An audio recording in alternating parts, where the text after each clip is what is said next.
24 ঘন্টায় কিছু বিশেষ টাইম আছে যে টাইমে দোয়া কবুল হয়। মুখ থেকে যেটা বের করবেন সেটাই কবুল হয়ে যায়।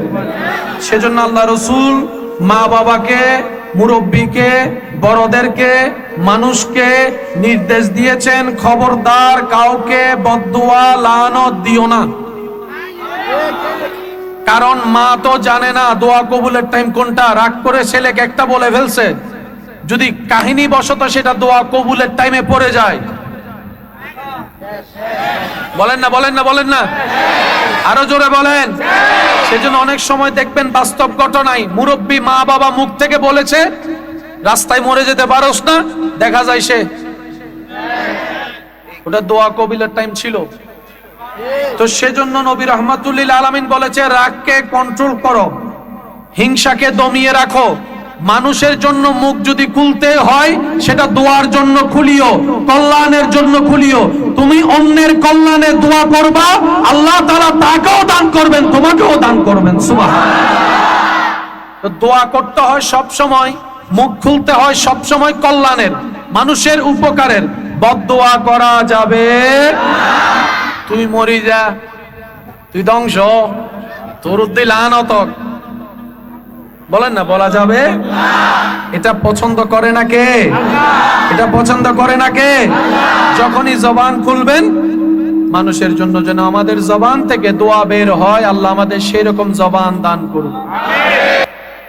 আল্লাহ তাআলা আমাদেরকে দিয়েছেন, দুনিয়াতে পাঠিয়েছেন একটা লক্ষ্য শুধু, সেটা হচ্ছে আল্লাহকে রাজি করে খুশি করে কবরে যাওয়া। এছাড়া আমাদের আর কোনো কাজ, আর বাকি যত কাজ আছে জীবনের সেগুলো হচ্ছে আমাদের অপশনাল।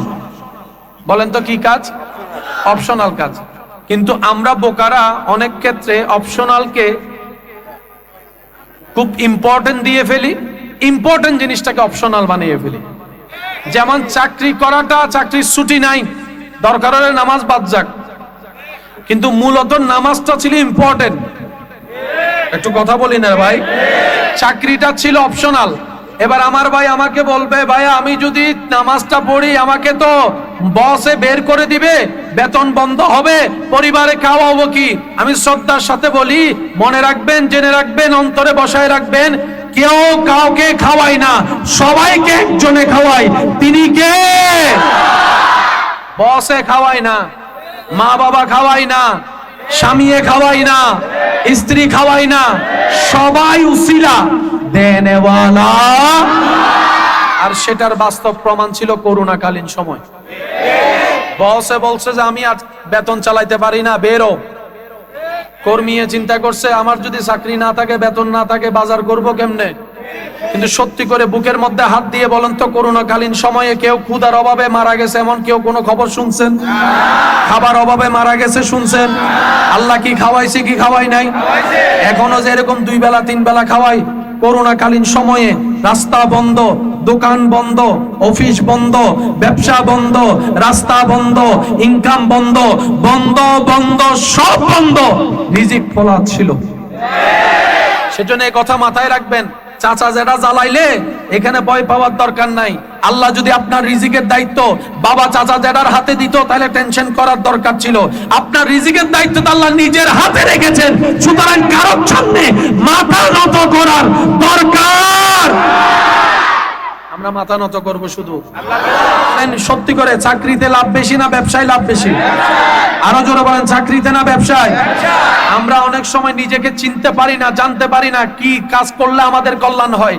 আমি পরামর্শ দিব, যে যাই করেন ছোটখাটো ব্যবসায়ী থাকেন, বেশিরভাগ বরকত ব্যবসার ভিতর আল্লাহ রেখেছেন।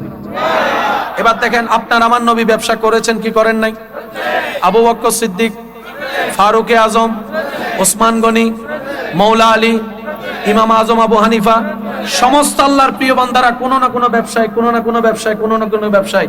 তো ব্যবসা কোনটা সবচেয়ে উত্তম যদি বলেন, আমি আমার জায়গা থেকে পরামর্শ দিব কাপড়ের ব্যবসা সবচেয়ে উত্তম। এখানে লসের সম্ভাবনা, বলে না লসের সম্ভাবনা, কারণ সেখানে কাপড় নষ্ট হওয়ার 2 দিনের ভিতর বিক্রি করতে না পারলে লস হয়ে যাবে এমন কোনো টেনশন। কাপড়ের বিজনেস সবসময় চলবে, মানুষ যতক্ষণ আছে ততক্ষণ এই বাতের বিজনেস, খাবারের বিজনেস আর কাপড়ের বিজনেস। আমার কথা কি কে কষ্ট পেয়েছেন? এটা বলার অর্থ হচ্ছে কাউকে ছোট করা না, আমরা যেন কারো কাছে ছোট না হই।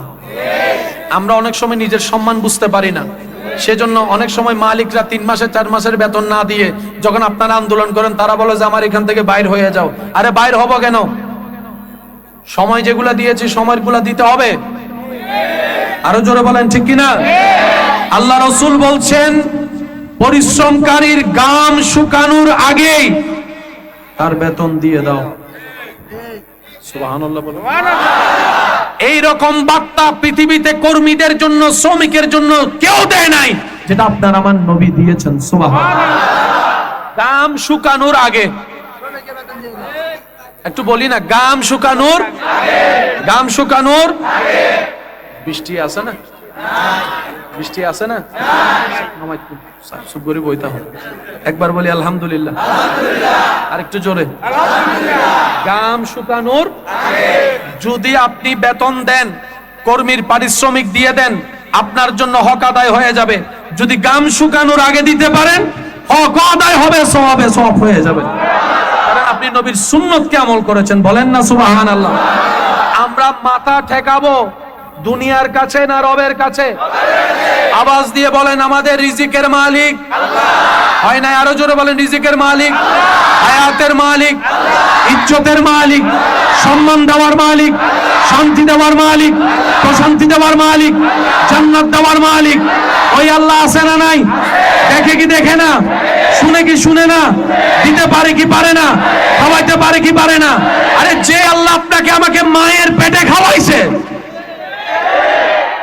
সে আল্লাহ আপনাকে আজীবন খাওয়াইতে পারে না? সাগরের বড় বড় মাছ দেখবেন, তিমি মাছ, সবচাইতে বড় মাছের নাম কি? তিমি মাছের ভিতর অনেক জাত আছে, সবচাইতে বড় জাতের নাম হচ্ছে নীল তিমি। ভাইয়া বলেন কি তিমি? নীল তিমির যেটা আজকে বাচ্চা ডেলিভারি হয়েছে, নতুন বাচ্চা, তার মাথা এই জায়গায়, পা ওই জায়গায়, পা ওই জায়গায়। তাহলে যার মাথা এখানে, পা ওইখানে, ফ্যাট কত বড়? মোটামুটি আমরা সবাই তার ফ্যাটের মধ্যে সিপাসিপি করে। ওই তিমির এক বেলা খাওয়ার লাগে 1.5 টন থেকে 2 টন। আর একটু জোরে বলেন। 1 টন থেকে 2 টন, যেখানে আপনি আমি 2 প্লেট খাওয়ার ফরজ। আর নবাড়ির 2 টন খাওয়ার, 1.5 টন খাওয়ার, 1 টন খাওয়ার। এবার তিমি মশাইকে প্রশ্ন করলাম, বাড়ি কই? কয় আন্ডার ওয়াটার। আর আপনারা জানেন, মাছ যত বড় তত গভীরে। পুকুরে যত বড় মাছ তত কাতাল মাছ, তেলাপিয়া মাছ, তেলাপিয়া মাছ, চিংড়ি মাছ, কাতাল মাছ, বোয়াল মাছ, মাছ যত বড়। এ বাবা, ওয়া ডাক্তার নইদু সমন্বয় খত হনজের গো হওয়া নজর। আচ্ছা, মাত্র কষ্ট নিচ্ছেন, পরিবেশটাই তো ওইরকম, ঠিক না? একবার বলি আলহামদুলিল্লাহ। যত মাছ বড় তত কোথায়? আর পানিতে যারা গোসল করেছেন আমার ভাইয়ের, আমাকে একটু উত্তর দিয়ে সহযোগিতা করবেন। পানিতে নিয়ম দেখবেন, যত ডুব দিয়ে নিচে যাবেন পানি তত কানকে চাবে। অনেকে আছে এখানে ওই বড়শি ছাড়া, জাল ছাড়া মাছ ধরে ফেলতে পারে ডুব দিয়া। আচ্ছা আচ্ছা, তো পানিতে যখন ডুব দেয় তখন এই পানিগুলো তাদের চাপে। কিছুদিন আগে শুনেছেন টাইটানিক দেখতে গিয়ে ওই মেশিনটা ফাইটে গেছে। কিভাবে? পানির প্রেসারে। যত বড় মাছ তত গভীরে। তিমি মাছ যে এরিয়াতে থাকে সেখানে সাবমেরিনও যাইতে পারে না। এখানে তিমিদের অবস্থান যে লেয়ারে, এখানে সাবমেরিন যেটা পানির নিচে চলে সেটাও যেতে পারে না। এবার তিনি তিমি মামারে জিজ্ঞেস করেন, মামা চাকরি কি? কয় চাকরি কি? ব্যবসা কি? কয় ব্যবসা নাই। মা বাপ কই? কই জানি না। দোকান টোকান আসেনি? কই সেটাও নাই। আজকে খাইছেন? কয় টাইমে টাইমে খায়। তিমি মামা বলে, তোদের খাওয়াই লেট হয়, আমাদের খাওয়াই লেট হয় না। তোদের বাজারে গিয়ে বাজার করে রান্না করে খেতে হয়, আমাদেরটা টাইমে টাইমে সুবহানাল্লাহ বলতে থাকেন, টাইমে টাইমে চলে আসে। তিমি মামা আমাদের এক বেলা খাবার অর্জন করতে যা পরিশ্রম করতে হয়, কত জনের তেল মারতে হয়, কত জনের ফার্ম মারতে হয়, কত জায়গায় দৌড়াতে হয়। তোমার কিচ্ছু নাই, না বাবা আছে, না মা আছে, না চাকরি আছে, না ব্যবসা আছে, না এইটা আছে, না সেইটা আছে, ডেলি ডেলি খাবার খাও, তাও আবার টনে টনে। ব্যাপার কি? তখন তিনি উত্তর দেয়, আমার তাওয়াক্কুলটা সেই রবের উপরে যিনি হ বললে সব হয়ে যায়, সব হয়ে যায়। একটা সন্তান দুনিয়াতে আনতে একজন মায়ের কেমন লাগে সেটা শুধু মারা জানে। কোন পুরুষ জাতি সেই কষ্ট কল্পনা করেও পৌঁছাতে পারবে না। একজন সন্তান, আমি আসার সময় আমার মায়ের পাশে 4-5 জন লেগেছে, আপনি আসার সময় আপনার পাশে মায়ের পাশে 4-5 জন লেগেছে। ছোট্ট একটা বাচ্চা ডেলিভারি হতে। আমি যখন দুনিয়াতে, আপনারা যখন আমরা দুনিয়াতে আসছি, কয় হাত ছিলাম? 2 বিগত 1 হাত। বলেন না ভাইয়া, আমাদের সাইজ কতটুকু ছিল? 1 হাত। এই 1 হাতওয়ালা আসতে কত কিছু, আর ওদিকে জঙ্গলের মধ্যে হরিণে বাচ্চা ডেলিভারি করতেছে একা একা। সুবহানাল্লাহ। আমি কি আপনাদেরকে বুঝাতে পারছি কিনা জানি না ভাই, যদি বুঝতে পারেন তাহলে সুবহানাল্লাহ বলেন। হরিণ মা একা, বাচ্চাটার আবার শিং লম্বা।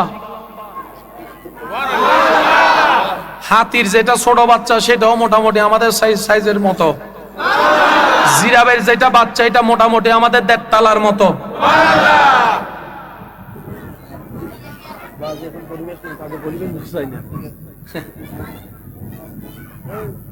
কি জানে বলতেছিলাম তো ভুলে গেছি। হাতি, আমি মানে পরিবেশ অনুযায়ী আলোচনা, ঠিক না? হাতির বাচ্চা, জিরাফের বাচ্চা যেটা 1 তলা সমান হয়, কিন্তু মা ডেলিভারি করে। বলেন না, মা ডেলিভারি করে। এই পর্যন্ত শুনছেন ডেলিভারি করতে গিয়ে কোন হরিণ মারা গেছে? আমি শুনি না, আরো জোরে। হাতি মারা গেছে? জিরাফ মারা গেছে? বাঘ মারা গেছে? সিংহ মারা গেছে? না, কারণ তারা সর্বদা আল্লাহর নিয়ন্ত্রণে। আচ্ছা, আমাদের বাচ্চা পেটে আসলে কত কিছু খাইতে হয়, প্রোটিন, আমিষ, সেই হিমোগ্লোবিন, ফিমোগ্লোবিন, জাবিডিং, কত কিছু। এর উপর যদি না হয় তারপরে দেয় ওষুধ। একটু জোরে বলেন না। জঙ্গলে কোনো ডাক্তার, কোনো ফার্মেসি, কোনো রোগ, কোনো কিছু চলতেই আছে। হরিণ চলতে আছে, সুবহানাল্লাহ বলেন না রে ভাই। বাঘ চলতে আছে, হরিণ চলতে আছে, জিরাফ চলতে আছে। বাচ্চা হওয়ার পরে সেটাকে মা আবার যত্ন নিচ্ছে, আবার খাওয়াচ্ছে। ও নিজাম এমন কেন? আমরা চলতে কত কিছু লাগে, তখন সমস্ত সৃষ্টি উত্তর দেয়, যাদের তাওয়াক্কুল রবের উপর হয়ে যায় তাদের পৃথিবীতে আর কারো ঠেকা লাগে না, রবে তার জন্য যথেষ্ট। হাসবুনাল্লাহ, হাসবুনাল্লাহ, হাসবুনাল্লাহ, চিৎকার দিয়ে বলেন সুবহানাল্লাহ।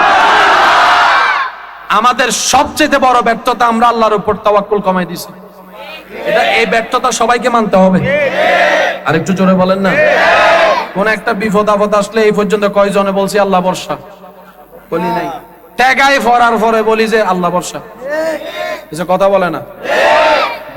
অসুস্থ হইলে ডাক্তারের কাছে নিয়ে যায়নি? ডাক্তারের কাছে নেয় না? ডাক্তারে যা করার করে, ডাক্তারের কাছে নেয়। ডাক্তারে চেষ্টা করি আর ন ভাইলে শেষ পর্যায়ে তুই হদে আল্লাহ আল্লাহ করো, আল্লাহ আল্লাহ করো, হতে হদে কেন জোর হনে হতে, আরো জোরে আল্লাহ হদিন আগে হতি। আল্লাহ পাক বলে সেটা আগে বলো। আমি তো বলি নাই ডাক্তারের কাছে যেও না, কারণ ডাক্তারে যে জ্ঞান নিয়ে ডাক্তারি করে সেটাও তো আমি রবের দান। যারা ওষুধ আবিষ্কার করেছে সেটাও তো আমি রবের জ্ঞান দিয়ে তোমাদের উপকার করার জন্য আমি দিয়েছি। কিন্তু খবরদার ডাক্তারের কাছে যাও, আগে আমি আল্লাহকে স্মরণ করো। বাবার কাছে যাও, আগে আমি আল্লাহকে স্মরণ করো। মায়ের কাছে যাও, আগে আমি আল্লাহকে স্মরণ করো। বসের কাছে যাও, আগে আমি আল্লাহকে স্মরণ করো। খাবার টেবিলে খাবার আগে আমি রবকে স্মরণ করো। আল্লাহ চাচ্ছে কি? আল্লাহ বলে যে তোর যা দরকার দিচ্ছি, আমি দিব, তুই শুধু আমার নামটা স্মরণ রাখ। এবার বলেন খাওয়াই কে? বলেন খাওয়াই কে? যখন আমি আমার মায়ের পেটে ছিলাম 6 মাস, আমার মায়ের স্তনে কোনো দুধ আসে নাই। 7 মাস দুধ আসে নাই। 8 মাস দুধ আসে নাই। যখনই আমি দুনিয়াতে আসলাম, যখনই আপনি দুনিয়াতে আসলেন, ডাক্তার বলল আমার বাবাকে, আপনার বাবাকে সন্তানের জন্য এমন একটা খাবার আনেন যেই খাবারে বিন্দু পরিমাণ ভেজাল নাই।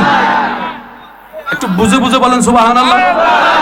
ডাক্তার আমার বাবাকে, আপনার বাবাকে বলল এমন সন্তানের জন্য এমন খাবার আনেন যেটার মধ্যে বিন্দু পরিমাণ ভেজাল থাকতে পারবে না, যেটার মধ্যে প্রোটিনের অভাব থাকতে পারবে না, যেটার মধ্যে ক্যালসিয়ামের অভাব থাকতে পারবে না। ক্যালসিয়াম 1 ইঞ্চি বেশিও হতে পারবে না, 1 ইঞ্চি কমও হতে পারবে না। প্রোটিন একটু বাড়তেও পারবে না, একটু কমতেও পারবে না। সেটার মধ্যে শক্তি থাকতে হবে, সেটার মধ্যে বিভিন্ন কোয়ালিটি থাকতে হবে।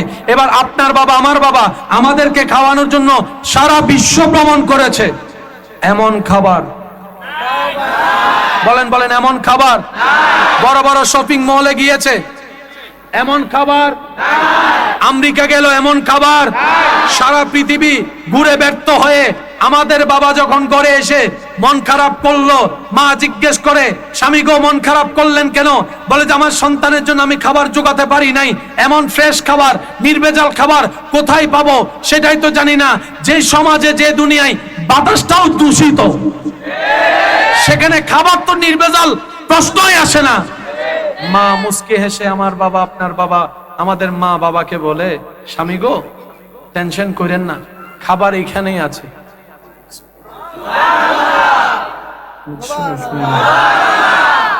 আমি সারা দুনিয়া ঘুরলাম, খাবার পাই নাই। খাবার হসপিটালে, ঘরের মধ্যে। মানে কি? বলে যে যিনি পাঠিয়েছেন উনি রিজিকের ব্যবস্থা করে দিয়েছেন। আচ্ছা সত্যি করে একটা কথা বলেন, ছোট বাচ্চা, 1 দিনের বাচ্চা, শিকার মতো কোনো জ্ঞান, বুঝার মতো কোনো জ্ঞান তার আছে? সে প্রস্রাব চিনে, পায়খানা চিনে, আগুন চিনে, কি করতে হয়, কোনটাকে কিভাবে মেনটেন করতে হয় জানে? কিন্তু বাচ্চাটাকে যখন মায়ের বুকের মধ্যে বোটাটা মুখে দিল, ছোঁচা শুরু করে দিছে। আমি শুনি নাই, আশেকের আওয়াজ আরো জোরে লাগবে। আমি আমার মায়ের স্তন মুখে নেওয়ার সাথে সাথে অটোমেটিক, বয়স মাত্র 3 ঘন্টা, ডাইন বাম কিচ্ছু জানি না, কিন্তু চুষলে যে খাবার আসবে জানালো কে? রব বলে যে আমি খাবার দিলাম, আমি শিখাই দিলাম, আমি জানাই দিলাম বান্দারে তোর রিজিকের দায়িত্ব আমার। আমার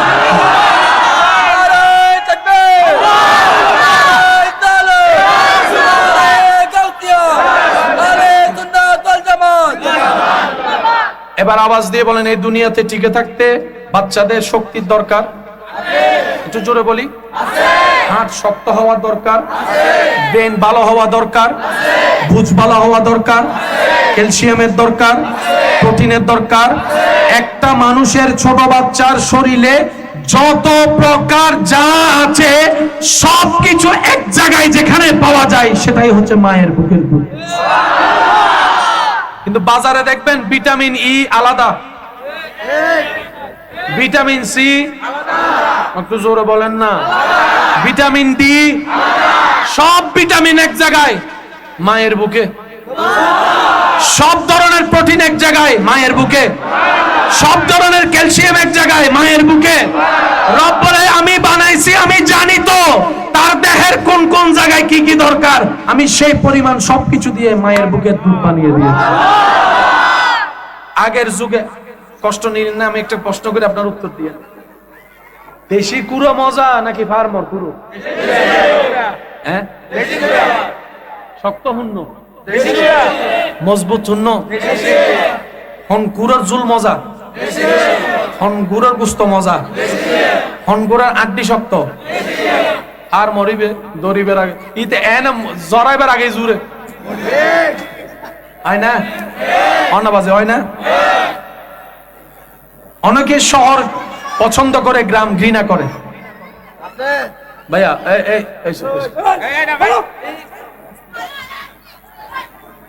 আচ্ছা, I love you, I love you একবার বলি মারহাবা।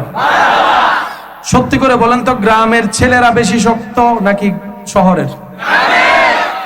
অনেক গ্রাম পছন্দ করে না, শহরে যাব। আমি কই ভাই গ্রামে আছেন, ভাগ্যে আছেন, অন্তত নিঃশ্বাসটা ফ্রেশ পাইতেছেন, খাবারটা ফরমালিন মুক্ত পাইতেছেন, নিজে চাষ করে নিজে খাইতে পারতেছেন। আর সবচাইতে পরিশ্রম, ডাক্তাররা বলে সুস্থ থাকতে গেলে গাম জড়াও, সুস্থ থাকতে গেলে পরিশ্রম করো। গ্রামের মানুষ এই সুযোগটা বেশি নাই, সেজন্য শহরের মানুষের তুলনায় গ্রামের মানুষ একটু শক্তিশালীও বেশি, শক্তও বেশি, সুস্থও বেশি। আমি কি বুঝাতে পারছি কথা? তুলনামূলক গ্রামের মানুষ এগিয়ে আছে। শহরের মানুষ, শহরের মধ্যে দেখবেন এক ফ্ল্যাটে কি হয় আর এক ফ্ল্যাটে খবর, আর গ্রামের মধ্যে এক বাড়িতে যদি কিছু হয় মায়া কোথায় বেশি? এখন আস্তে আস্তে উঠে যাচ্ছে, কারণ আমরা শহরওয়ালারা গ্রামে ঢুকতেছি, তো সাথে ফ্যাস গুলাও ঢুকাই ফেলতেছি। কথা বলেন ঠিক কিনা? অনেক মারা এই জায়গায় একটা ভুল করি, মায়ের বুকের দুধ পর্যাপ্ত সময় পর্যন্ত বাচ্চাকে না খাওয়ানোর কারণে বর্তমান সময়ের বাচ্চাগুলা আগের তুলনায় শক্তিশালী হচ্ছে না, ব্রেনই হচ্ছে না, বুদ্ধিমান হচ্ছে না, হাত খুব শক্ত হচ্ছে না, ফার্মের মুরগির মতো হয়ে যাচ্ছে। আল্লাহর বিধান কত বছর খাওয়ানো? জোরে বলেন, আরো জোরে। মারা সন্তানকে কয় বছর খাওয়াবে? 2 বছর যদি সন্তানের পেটে, আল্লাহর রহমতটা যেতে পারে চতুর্দিকে সন্তান। আমি কি বুঝাতে পারছি কথা? হার্টগুড কি হবে বলেন না? হার্টগুড কি হবে? ব্রেন শার্প হবে, চোখের জ্যোতি বাড়বে, শরীরের এনার্জি বাড়বে, সব দিকে বাড়বে। কারণ শরীরের কল্যাণের যা দরকার সবকিছু মায়ের বুকে দিয়েছেন কে? আল্লাহ আমাদেরকে একটু আমল করার তৌফিক দান করুন। মা আপনি কষ্ট করবেন না, আর কে করবে কষ্ট? আপনি যদি সন্তানের জন্য কষ্ট না করেন তাহলে আর কে করবে? কারণ মায়ের মতো তো পৃথিবীতে আর কেউ ভালোবাসে। যাদের মা নাই, যাদের বাবা হারিয়ে গেছে, তারাই জানে মায়ের দাম কেমন, বাবার দাম কেমন। যাদের মা বাবা বেঁচে আছে, আমরা যেন মা বাবার সর্বোচ্চ সেবা করতে পারি, আল্লাহ সে তৌফিক দান করুক বলে না। দুনিয়াতে আমাদের চাকরি ব্যবসা করা লাগবে কি লাগবে না? কিভাবে করব? নিজের সম্মান বজায় রেখে।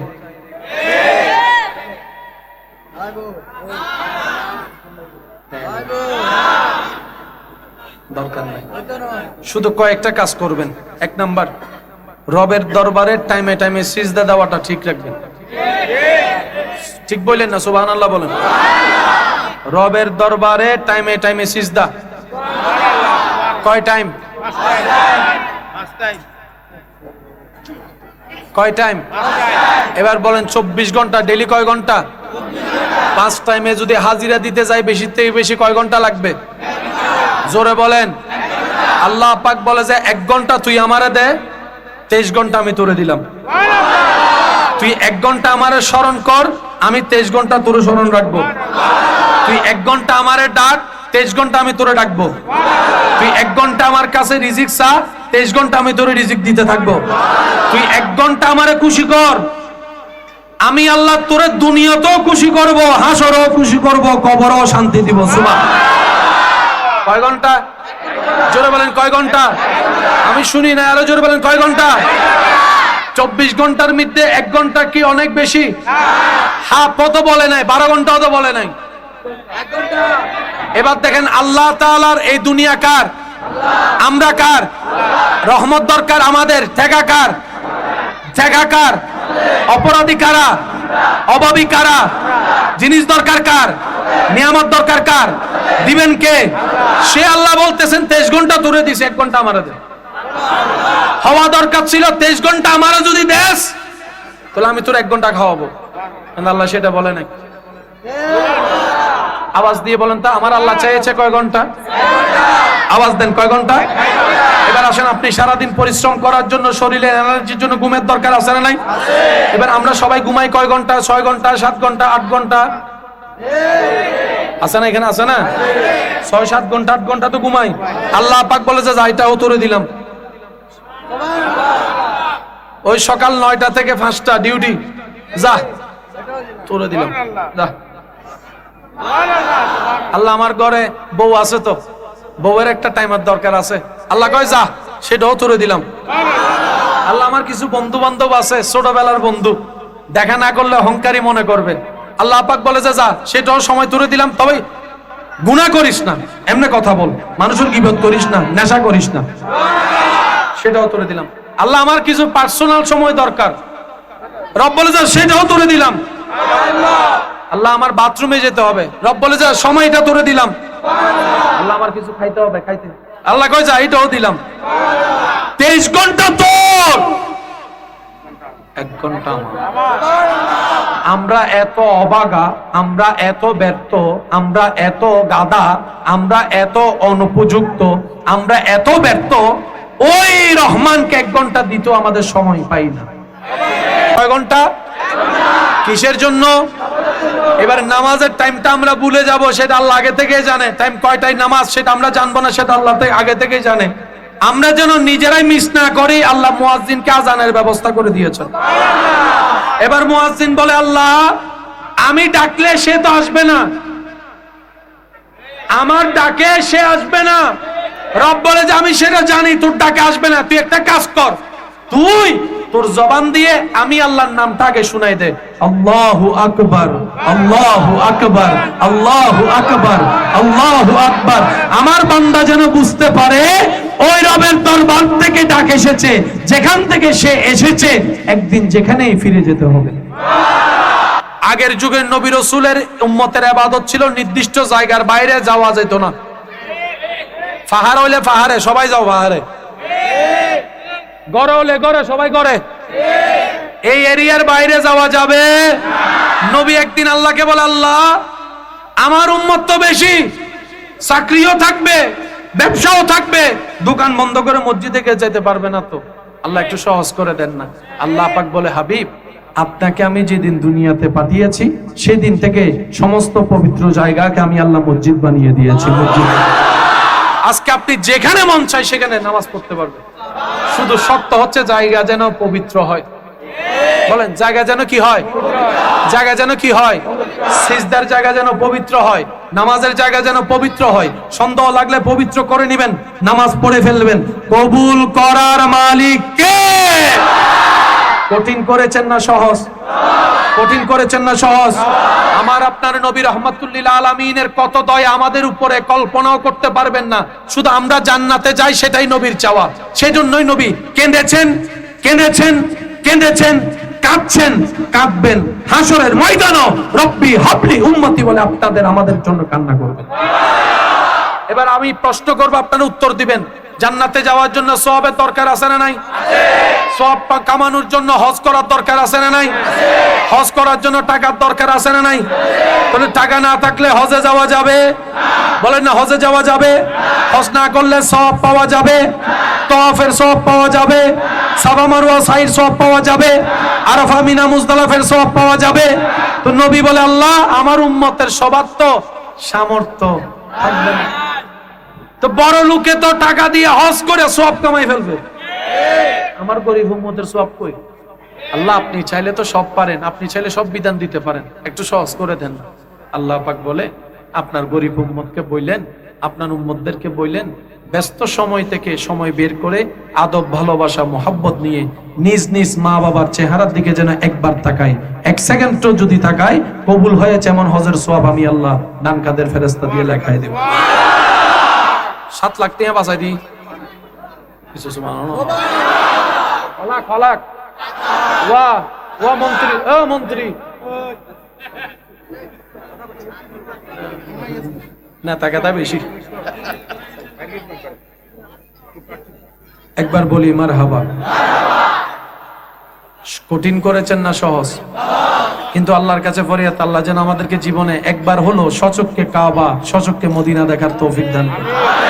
আমরাও যেন কোনো একদিন পড়তে পারি কাবা শরীফের তাওয়াফ করতে করতে, লব্বাইক আল্লাহুম্মা লব্বাইক لبيك لا شريك لك لبيك إن الحمد والنعمة لك والملك لا মাশাআল্লাহ মাশাআল্লাহ সবাই সবাই লব্বাইক আল্লাহুম্মা লব্বাইক লব্বাইক লা শারীকা লাক লব্বাইক ইন্নাল হামদা ওয়ান নি'মাতা লাক ওয়াল মুলক লা শেষবারের মতো সবাই লব্বাইক আল্লাহুম্মা লব্বাইক লব্বাইক লা শারীকা লাক লব্বাইক ইন্নাল হামদা ওয়ান নি'মাতা লাক ওয়াল মুলক লা উচ্চ আওয়াজ একবার বলেন মারহাবা। কঠিন না সহজ? জোরে বলেন কঠিন না সহজ? রাসূলুল্লাহ পাক সাল্লাল্লাহু আলাইহি ওয়াসাল্লামের দরবারে একজন গরীব সাহাবা এসে বললেন, ইয়া রাসূলুল্লাহ, বড় লোকের টাকা আছে, দান করে সওয়াব পাই, সদকা করে সওয়াব পাই, সাহায্য করে সওয়াব পাই। আমরা গরীব, একবেলা আনলে আরেক বেলা খাবার ফুরাই যায়, তো ওরা তো টাকাওয়ালা, যে দান করে সওয়াব পাই। আমরা গরীব, দানও করতে পারি না, সওয়াবও পাইতে পারি না, সদকাও করতে পারি না, সওয়াবও পাইতে পারি না। তারা তো আমাদের থেকে আগিয়ে থাকবে, আপনার উম্মত তারা আগিয়ে থাকবে, আমরা পিছিয়ে থাকবো। ইয়া রাসূলুল্লাহ, কোন একটা ব্যবস্থা করেন না। সাথে সাথে প্রশ্ন শুনে নবী রাহমাতুল লিল আলামিন একটা মুস্কি হেসে দিয়েছেন। সুবহানাল্লাহ। মুস্কি হেসে বলে, উম্মত মন ছোট কইরো না, শুনো শুনো শুনো, কাছে আসো, শুনো। রাতের বেলা ঘুমানোর সময় 33 বার সুবহানাল্লাহ বলবা, 33 বার আলহামদুলিল্লাহ পড়বা, 34 বার আল্লাহু আকবার পড়বা। এই তিনটা জিকির যদি 33 33 34 বার করো, কোটিপতি বড় লোকরা দান করে যত সওয়াব পাবে, তোমরা জিকির কারীদেরকে আল্লাহ সেই সওয়াব দান করবে। কাও কারো থেকে বড় করতে দেয় নাই। আমরা সবাই এক কাঁধের মানুষ, একটু বুঝবেন কথা। আমরা সবাই এক কাঁধের মানুষ। এক কাঁধের মানুষ মানে সাইজে হয়তো বড় ছোট, কিন্তু আমাদের সবার রাস্তা, সবার গন্তব্য যেতে হবে, একজনের কাছে যেতে হবে। সবার চাওয়াও জান্নাতে যাওয়া। টার্গেট কয়টা? সব দিকে আমরা। সেজন্য আল্লাহ রাসূল বলছেন, অহংকার করো না। ভাইয়া কি বলেন? কি অহংকার করা যাবে? কাউকে হিংসা করা যাবে? মনে রাখবেন, আমরা যখন কাউকে অহংকার করি, হিংসা করি, লোভের সাগরে ডুব দিই, আমিত্ব করি, বিদ্বেষ করি, অভিমান করি, আমরা মূলত নিজেকেই নিজের ক্ষতির দিকে ঠেলে দিই। বেশিরভাগ মানুষ স্ট্রোক করে মারা যায় রাগের কারণে। একটু জোরে বলেন। ডাক্তারের কাছে চিকিৎসার জন্য গেলে যে রোগের জন্যই যান না কেন, ডাক্তারের পরামর্শ দেয় সুস্বাস্থ্যের জন্য, যে টেনশন কম করেন, টেনশন কম করেন, ঠিক মতো ঘুমায়েন। তো টেনশনের কারণে তো ঘুম হয় না। সমস্ত রোগের চিকিৎসা কোথাও নাই, এক জায়গায় আছে, সেটা হচ্ছে আল্লাহ পাকের হুকুমের উপর। বলেন সুবহানাল্লাহ। ইসলাম শুধু সওয়াবের ধর্ম নয়, ইসলাম হচ্ছে অশান্তিময় জীবন থেকে শান্তির জগতে আসার ধর্ম। ইসলাম হচ্ছে অমানুষ থেকে মানুষ বানানোর ধর্ম। বলেন সুবহানাল্লাহ। আর কাউকে কখনো পোশাক দিয়ে, কাজ দিয়ে আমরা যেন বিবেচনা না করি। অনেক সময় দেখবেন বাবার পরিচয়ে সন্তানের দাম বাড়ে, বাবার পরিচয়ে সন্তানের দাম কমে। এটা ইসলামের শিক্ষা নয়। ইসলামের শিক্ষা হচ্ছে, তোমার সামনে যে আছে তার কোনো পরিচয়ের নতুন দরকার নাই, একটা পরিচয়ে থাকবা, সেটা তোমার রবের বান্দা, তোমার নবীর উম্মত। এর চাইতে বড় পরিচয়ের দরকার নাই। সুবহানাল্লাহ। ইসলামের সুন্দর মেনে চললে পৃথিবীতে আর অশান্তি, দুঃখ, কষ্ট। আল্লাহ আমাদের সবাইকে মেনে চলার তৌফিক দান করুন। আল্লাহ পাক আমাদের সবার হৃদয়ের ভিতরে নূর দান করুন। 5 ওয়াক্ত নামাজ চলবে ইনশাআল্লাহ। এখানে অনেক ভাইয়া একটু আমাকে ভালোবাসেন যারা, তাদের উপর আবদার করে কথা বলার অধিকার আছে বলে আমার মনে হয়। অনুমতি আছে? ভাইয়া কথা বলেন না প্লিজ। আমার কোনো ভাই যদি নেশার জগতে থাকে, হাত তুলতে বলবো না আমি। ওই নেশা করে লাভ নাই, যেটাতে লস আছে। টাকার লস, শরীরের লস, মুখের, হার্টের, ফুসফুসের লস। এতগুলা লাভ কই?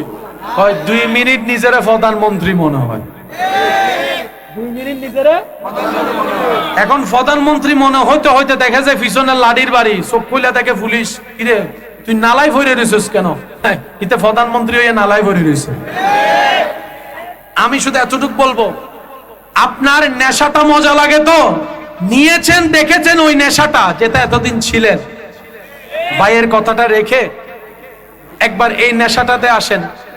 রাতে, গভীর রাতে জায়নামাজ বিছায় সিজদা দেওয়ার নেশা একবার পড়ে দেখেন। আবদার করে বলছি, 3 সপ্তাহ অন্তত আমার কথাটা একটু রেখে দেখেন। রাতের গভীরে সবাই ঘুমান, আপনি জায়নামাজটা বিছায়া যদি নামাজ পড়তে নাও পারেন কিচ্ছু করার দরকার নাই, আপনি শুধু জায়নামাজটা বিছায়া কপালটা রবের দরবারে ঝুঁকাই দেন, মাথাটা রবের দরবারে ঝুঁকাই দেন, চোখটা বন্ধ করে রাখেন। আপনার এখানে যে নেশাটা আপনি অনুভব করবেন, সেদিন আপনার অন্তরে বলতে বাধ্য হবে, পৃথিবীর সমস্ত নেশা এক সময় কেটে যায়, ক্ষতি করে, ধ্বংস করে, এই প্রেমের নেশা জাহান্নাম থেকে মুক্তি দিয়ে জান্নাতের শান্তির পথে পৌঁছায়। আল্লাহু আকবার।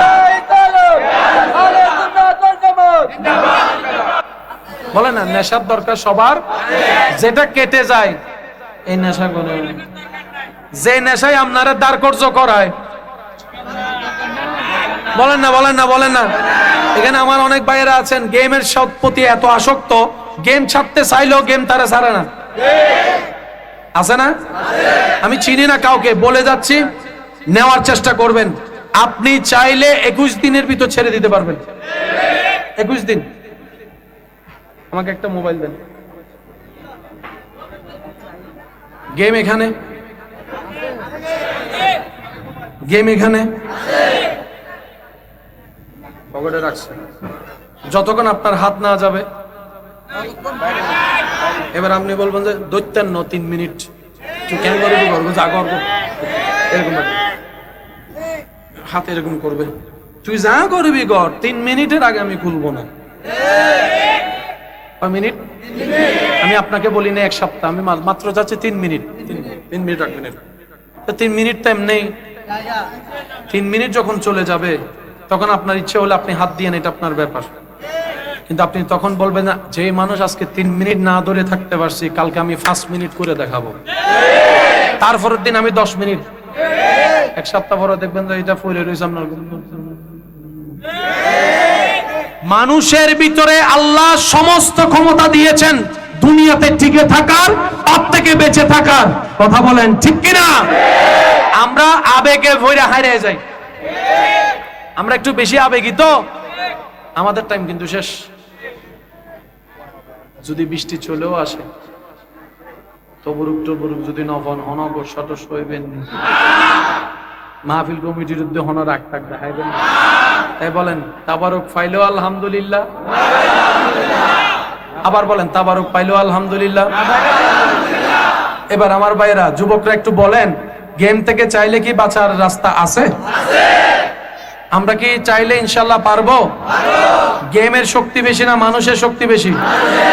সিগারেটের শক্তি বেশি না মানুষের শক্তি বেশি? 3 মিনিট করে দেখেন না, 3 মিনিট। আপনি যদি 3 মিনিট পারেন, বিশ্বাস আছে? 3 মিনিট পারবেন, তাহলে 5 মিনিটও, 5 মিনিটও। বান্দা যখন চেষ্টা করে, বান্দার কাজ চেষ্টা করা, আল্লাহ তখন এক সময় তাকে সাহায্য করে কাজটা সহজ করে দেয়।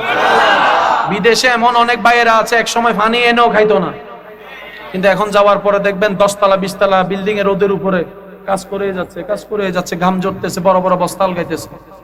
তো বন্ধুও বলে, কিরে রান্না কে করে? কয় আমি। ঘর কে মুছে? কয় আমি। কাপড় কে ধুই? কয় আমি। তুই সব তুমি, বাসায় তো কিছু করো নাই। কয় আল্লাহ তাআলা আমাকে এখানে আসার পর সহজ করে দিছে। প্রথমে মনে করছিলাম কেমনে কি করব, মা নাই বাপ নাই, কেমনে কি করব। 3-4 দিন থাকার পরে দেখি যে কেমন কেমন। আরে জন্মের পরে মক্তবে হুজুর আরবি শিখাইতে পারে নাই, এখানে এসে 6 মাসে আমি এখন আরবি পড়া শুরু করে দিছি। আওয়াজ দিয়ে বলেন, কাজ সহজ করে দেন কে? শুধু আমাদের মনে নবীর প্রেম রেখে একটা জিনিস রাখতে হবে, সেটা কি? যাই হওয়ার হোক, আমার আল্লাহ আছে। এই কথাটা সবাই বলেন তো, কি বলবো? আমার আল্লাহ। সবাই বলেন, আমার আল্লাহ, আমার আল্লাহ, আমার আল্লাহ, আমার আল্লাহ, আমার আল্লাহ, আমার আল্লাহ। বান্দা যখন বলে আমার আল্লাহ আছে, তখন আল্লাহ পাক বলে, জিবরাইল একটু খেয়াল রাখিস তো, আমার নাম ধরছে তো, সে তো বেজ্জুত হতে পারে না। আমার নাম যে ধরবে সে বেজ্জুত আমি তাকে করতে দিব না, একটু খেয়াল রাখিস। তখন আসে গায়েবী সাহায্য। আর একটু জোরে। ঘরের মা বোনকে জিজ্ঞেস করবেন, বাবা একটু, আমি কিন্তু 2-3 মিনিট করে করে বাড়াইতেছি, একটু খেয়াল করছেন মনে হয়, টাইম কিন্তু শেষ হয়ে গেছে আকাশের অবস্থা অনুযায়ী। শেষ কথা, মা বোনরা যখন আমাদের ঘরে মেহমান আসে, আমরা বলি যে মেহমান আসতেছে, ওনারা জিজ্ঞেস করে কতজন? 10 জন। রান্না করে কয়জনের? 12। 10 জন যদি মেহমান আসে কয়জনের রান্না করবে? 12 জন 15 জন, সবাই মিলে হয়তো 20 জন। কিন্তু আমাদের মধ্যে কিছু বেহাইয়া আছে, 5 জন হইয়ের 50 জন লই আনে নাই ভাল্লা। এন্ড 50 জন আছে বিয়ের দত বিনা বলা যায় হাইয়ের চলি। মুসলমানি দত আছে নি, হতে আমি ছেলে ফক্ক, তুই তো হতে ছেলে হন্ডাইবে তো হাইটি দিবে না, তুই আবার হন্ডা আলি আছে না নাই? বিনা দাওয়াতে যাওয়া যাবে, বিনা দাওয়াতে খাওয়া যাবে। যদি আপনাকে যেতে বলে 5 জন, মনে রাখবেন আপনি যাবেন 3 জন। এটা সবসময় মাথা রাখবেন, বলবে 5 জন যেতে যাবেন 3 জন, এটা সুন্নত, এটাই নিয়ম। কথা কি বুঝতে পেরেছেন? কারো উপর জবর দেওয়া যাবে, কারো উপর জবর দেওয়া যাবে। মা বোনের যখন রান্না করে অনেক সময় দেখবেন খাবারে এমন বরকত হয়, 20 জনের রান্না 30 জনে খাওয়ার পরও বলেন তখন সবাই বলে বরকত হয়েছে। বরকত কেমনে হয়? ওই আল্লাহর উপর তাওয়াক্কুল করার কারণেই আল্লাহ